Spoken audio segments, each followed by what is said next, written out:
이제 좀 신규 유니콘의 탄생이 줄었다는 거는 확실히 좀 스타트업 생태계가 많이 경색되고 있구나, 네. 투자 환경이 많이 안 좋구나라는 이제 그런 생각이 들기도 하는데, 이제 수익성에 방점을 두고 많은 스타트업들이 경영 활동을 시작을 했었는데, 이런 흐름은 우리나라 스타트업 업계가 조금 더 건강해질 수 있는, 수익과 투자 유치를 같이 가는 한 해로 기억되지 않을까라고 감히 평가를 한번 해보겠습니다.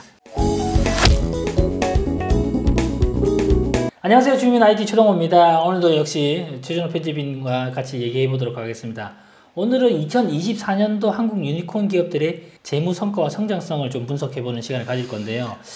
역시 이제 아무래도 결산이 다 끝났고 네. 하니까 이 내용을 할 건데, 어쨌든 지금 유니콘이 뭔지를 모르시는 분이 없으시겠지만 네. 또 그런 분도 있을 수 있으니까 네. 청취자분들께 이제 유니콘 기업이 뭔지 조금 설명부터 시작해 주시면 좋을 것 같아요. 유니콘 기업은 초기 창업 기업 중에 기업 가치가 10억 달러, 우리나라 돈으로 따지면 요즘에 환율이 많이 올라가지고 1조 4천억 정도 되는데, 그렇죠. 아무튼 우리나라도 한 1조 정도 밸류를 넘어서면은 유니콘 스타트업이라고 합니다. 근데 한때는 되게 흔치 않은 신화 같은 존재라고 해서 유니콘이라고 불렸는데, 하지만 최근에는 전 세계적으로 숫자가 굉장히 많이 늘어났고, 우리나라에서도 제가 녹화하기 전에 찾아보니까 중기청에서 공식으로 우리나라 이걸 인증을 해줘요. 인증을 한 곳들이 22곳이 있더라고요. 22곳이 있던데, 어쨌든 한국에서도 그 수가 꾸준히 증가하고 있습니다. 그런데 이제 2024년 들어서 글로벌 벤처 투자 시장이 굉장히 혹한기라고 불릴 정도로 이제 많이 침체됐었는데, 특히 우리나라는 훨씬 더 심했죠. 이런 환경 속에서 이제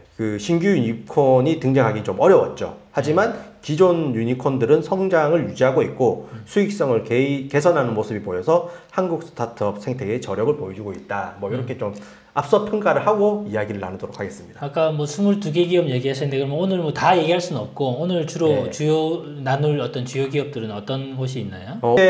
오늘 분석할 곳은 10곳인데요.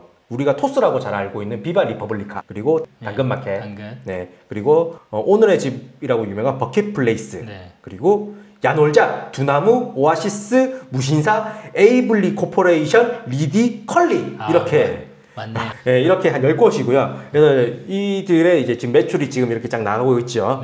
아무튼 이들은 모두 현재까지 비상장 상태를 유지하고 있고 기업 가치가 1조 원 이상으로 평가받은 기업들입니다. 그리고 빠진 곳들은 최근 이제 IPO를 한다거나 인수합병했던 소카나 크래프톤 같은 것들은 분석에서 대상에서 제외됐습니다. 그럼 24년 매출은 어땠나요? 이게 기업들 한번. 일단 매출 기준으로 보면 컬리가 약 2조 2천억 원, 그리고 토스가 저 토스 보고 좀 놀랐어요.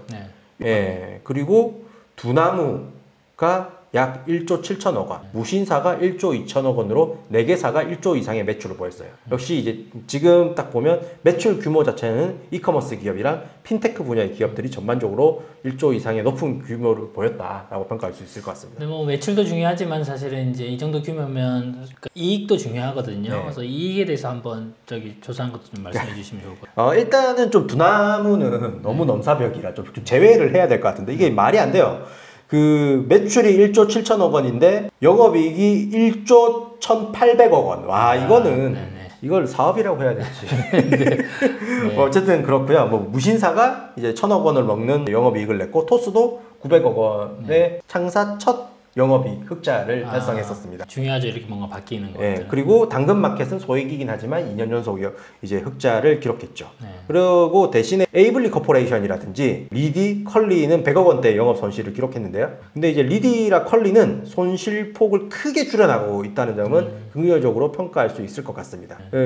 컬리가 좀 눈에 좀 많이 띄었는데, 솔직히 안 좋다는 얘기 많이 듣잖아요. 그죠. 컬리로 이렇게 주문을 같은데. 그럼에도 불구하고 이제 아까 매출 자체가 2조 원을 넘겼고, 2022년도에 2,289억이었던 영업 손실액이 2024년 작년에는 183억까지 줄었어요. 그리고 최근에는 1분기 흑자 전환했다는 보도 자료도 나오기도 했으니까.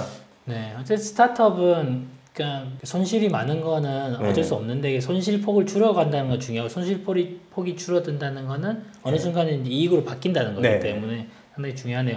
어쨌든 여러 가지 회사들이 잘 하고 있는데, 토스의 이제 흑자 전환, 사실 흑자 전환하는 그 순간이 상당히 중요하거든요. 투자자 입장에서도 중요하고. 왜냐면 흑자 전환 됐다라고 하면 이제부터는 자금이 일단 안 들어와도 생존 가능하면서 영속으로 갈 수 있다는 거기 때문에. 네. 근데 토스가 이런 흑자 전환할 수 있는 요인들이 어떤 것들이 있었을까요? 뭐 사실 토스 같은 경우에는 그 토스 증권도 잘 됐고 미국 주식이 증권 잘 돼서 됐죠. 요즘. 그리고 이제 토스 뱅크도 뭐 네. 나름 선방했었고, 그러니까는 지금 여기 나와 있는 모든 스타트업들의 공통적인 점인데, 사실 투자 환경이 많이 어려워지면서 자체적인 현금 창출 능력을 이끌어내려고 엄청난 노력들을 한 것 같아요. 그래서 이제 비용을 줄이고 핵심 사업을 강화하고 이게 수익 모델을 발견하고 이런 이제 수익성 개선 모델. 예전에는 단순 양적인 성장만을 이렇게 표현했다면 이제는 내실을 다져가면서 탄탄하게 성장하려 가겠다. 그리고 또 아시겠지만 그런 지금 스타트업들만 시장에서 투자를 유치할 수 있잖아요. 그죠. 예, 근데 뭐 이들이 사실 투자를 못 받아서 안달인 기업들은 절대 아닌데, 수익성 확보를 우선시한 경영 기조로 전환이 가장 큰 영향을 끼쳤다, 이렇게 볼 수 있을 것 같습니다. 그러니까 스타트업 입장에서도 투자 환경이 좋을 때도 좋은 거지만 네. 지금처럼 몇 년 동안의 투자 환경이 안 좋은 상황도 어쨌든 이것 때문에 더 뭔가를 극복하기 위해서 노력을 네. 하게 되고, 그것이 결국에는 약이 되는 어떤 이런 것들이 보이네요. 그러면 지난 3년간의 이제 트렌드도 한번 좀 살펴보면 좋을 것 같은데, 한 2022년도부터 24년도까지 주요 유니콘 기업의 어떤 성장 궤도는 어떻게 보시나요? 제일 눈에 뜬 곳은 당근이었어요. 당근 같은 경우에 이제 본격적인 수익화 작업을 시작한 게 2021년도 요 정도부터거든요. 네네. 그래서 2022년도에 어느 정도 수준의 돈과 올라섰는데, 그때부터 매년 지금 아직도 계속 2배씩 성장하고 있어요. 네네. 그러니까 이제 3년 연속 거의 3년 평균 성장률이 95%에 달하거든요. 네, 2배씩. 매년 2배씩 성장하고 있고, 이 정도 큰 시장에서 이미 이 정도 큰 스타트업이 그래서 굉장히 이게 지역 기반의 광고 사업이 성공적으로 안착하고 있다. 네. 이렇게 평가할 수 있을 것 같고요. 근데 무신사도 2022년도에 7천억 규모였거든요, 매출이. 근데 이제 지난해에는 1조 2천억 원으로 성장했으니까 그 큰 스타트업이라고 하기는 좀 그렇다. 유니콘이 네네. 이렇게 빨리 견조하게 성장하고 있다, 이렇게 평가할 수 있을 것 같아요. 그리고 토스도 뭐 2024년도에도 40%대 성장률을 보이면서 네. 사실 금융 서비스 다각화의 성공을 증명했다, 이렇게 평가할 수 있을 것 같습니다. 뭐 이렇게 그러니까 아까 유니콘 기업 중에 성장하는 회사들도 있지만 또 성장이 좀 둔화되는 회사도 좀 있을 것 같거든요. 좀 가슴 아픈 게 좀 리디가 상대적으로 낮은 한 자릿수 성장을 좀 리디 기록하고 뭔가 있다. 개인적인 뭐가 있죠. 네. 저의 옛 회사가 리디에 이제 M&A 됐었기 때문에 네. 근데 이게 컨텐츠 기업은 또 뭐가 한 개 터지면 또 어떻게 될지 모르니까. 그죠. 그래서 이제 사실 시장 경쟁이 또 컨텐츠 쪽 워낙 심해지고 있고, 또 그 미국 시장에 진출해가지고 이제 거기 시장 파이를 늘리려는데 이게 언젠가는 터질 거다, 저는 그렇게 믿고 있고요. 반대로 따지면 두나무의 경우에는 성장이 그냥 지 마음대로예요. 이거 암호화폐 시장에 따라가지고. 그렇죠. 그래서 진짜 이 기업은 그러니까 제가 감히 평가를 할 수 없는 영역에 있다. 그렇죠. 그렇죠. 그러면 이제 말 나온 김에 그냥 이 유니콘 기업들 어떤 산업별로 조금 구분을 해보면 뭐 핀테크도 있고 이커머스도 있고 트래블, 그러니까 여행 쪽도 있고, 그다음에 한번 얘기를 해보면 좋을 것 같아요. 네, 이커머스부터 말씀을 드리면, 그러니까 무신사, 오아시스, 당근은 이커머스로 분류할 수 있는지 조금 애매하지만 그렇죠. 어쨌든 좀 특정 분야에 독자적으로 좀 집중했거나, 그러니까 특정 분야를 거의 지금 독점하고 있는 네네. 회사들이 높은 성장과 수익성을 확보를 했어요. 그죠. 그래서 이제 이런 것들이 수익성을 확보하고 해가고 있다고 보입니다. 그러면 여행 쪽하고 콘텐츠는 어떤가요, 분야가 좀? 여행은 이제 야놀자나 뭐 여기 어때 정도가 이제 아까 여기 어때는 제가 리스트에서는 뺐지만 주목받고 있는데, 뭐 여기 야놀자는 지금 매출 성장은 조금 본진은 야놀자 앱은 좀 주춤한데 B2B 분야에서 꽤 큰 성장을 이끌어내고 있고요. 그리고 아까 콘텐츠 분야의 리디 같은 경우에 아까 제가 말씀드렸듯이 글로벌에서 시장 한 번 더 폭발적인 성장 지점을 찾으려고 노력하고 있다, 이렇게 평가할 수 있을 것 같습니다. 하여튼 그러면 이런 내용들 이렇게 봤을 때 네. 뭐 우리가 감히 뭐 유니콘 생태계를 전망해 볼 수는 없지만 네. 그래도 뭐 예상되는 것들은 어떻게 보시나요? 일단은 생각보다 흑자 전환이라든지 영업 손실을 줄이는데 상당수의 유니콘들이 성공을 했다라는 생각이 듭니다. 그리고 사실 또 이 리스트에 넣어서 빠졌지만 직방이라는 회사도 있지 않았습니까? 그 회사도 사실 안 좋다는 얘기 굉장히 많았거든요. 근데 최근에 또 성장성을 인정받으면서 대규모 투자장을 유치하기도 했잖아요. 그러니까 이런 것들을 볼 때 이제 한국 유니콘 생태계가 추가적인 성장을 견인할 뭔가 동력은 확보해놨다 이런 생각이 됩니다. 그러니까 이제 지속적인 성장과 수익성 향상을 위한 노력, 글로벌 불확실성 하에서도 글로벌로 진출하려는 노력, 그리고 경쟁 심화 이런 것들은 이제 해결해야 될 과제로 보이죠. 어떤 흥미로운 분석입니다. 그래서 뭐 이런 오늘 이렇게 취재를 하시면서 좀 네. 드는 생각들 마지막으로 뭐 하실 말씀이 있으시면 사실 정리해 주셔도 돼요. 앞서서 좋은 얘기를 너무 많이 해가지고 네.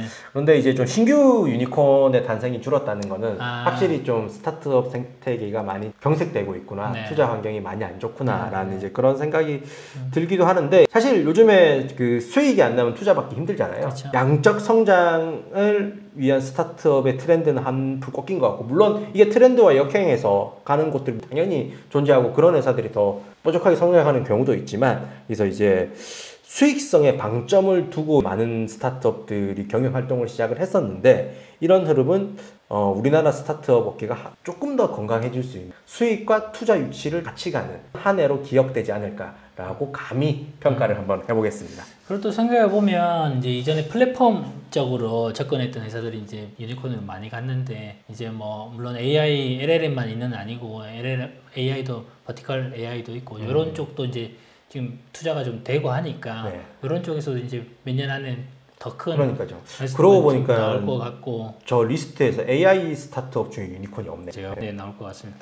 자, 그럼 오늘 내용이 어떠셨는지 모르겠습니다. 어쨌든 오늘 한국 유니콘 기업들의 뭐 재무 성과 이런 것에 대해서, 성장성에 대해서 얘기를 좀 했는데, 이런 내용들은 저희가 계속 주기적으로 얘기를 할 거고, 네. 그다음에 요 속에서도 저희가 배워갈 것들이 좀 있는 것 같아요. 산업의 변화라든지 이런 것들이 있습니다. 자, 그러면 오늘도 최종 편집님께서 함께 해주셨습니다. 네, 오늘도 저희 내용이 좋았다고 생각하시면 네, 좋아요 꼭 좋아요 눌러주십시오. 네, 감사합니다.